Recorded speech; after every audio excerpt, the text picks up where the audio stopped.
Olen Heikki Haavikko, kotoisin Lehtojärveltä. Nykyisin eläkemiehenä olen tässä Lehtojärven kylätoiminnassa varsin rajusti mukana. On laitettu tämä Lehtojärven vanha kansakoulu on omistuksessa nyt kylätoimikunnalla ja sitä on pidetty kunnossa ja tehty siihen liittyviä töitä. Koulu ja tämä ympäristöaihe antaa mahdollisuuden hyvin monipuoliseen toimintaan. Kylätalo on niin sanotusti viimeisen päälle kunnossa sekä sisältä että päältä ja kaikki näitä toiminnoiltaan.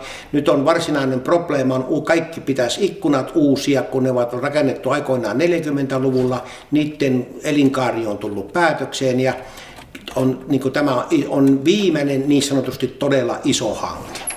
Ja kyllä nämä on niin sanotusti hintansa haukkuneet.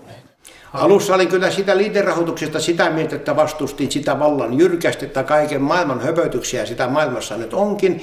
Tutustuttuani asiaan vähän paremmin, niin ääni muuttui kellossa ja tällä hetkellä mieliala on varsin vakaa ja rauhallinen ja toiveikas, että juttu päättyy todella hyvin.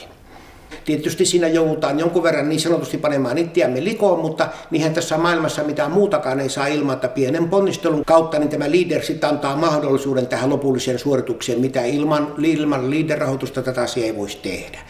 Olen tämän kylätalon, olen se käytännön ihminen, joka hoitaa näitä asioita eri muodoissaan, niin minun sydämeltä putoaa varsin iso kivi sen takia, että kun saadaan säästettyä lämmityskustannuksissa, eli niillä säästetyillä rahoilla me sitten tuetaan vallan rajusti nuorisoon liittyviä töitä ja mahdollisuuksia, harrastuksia.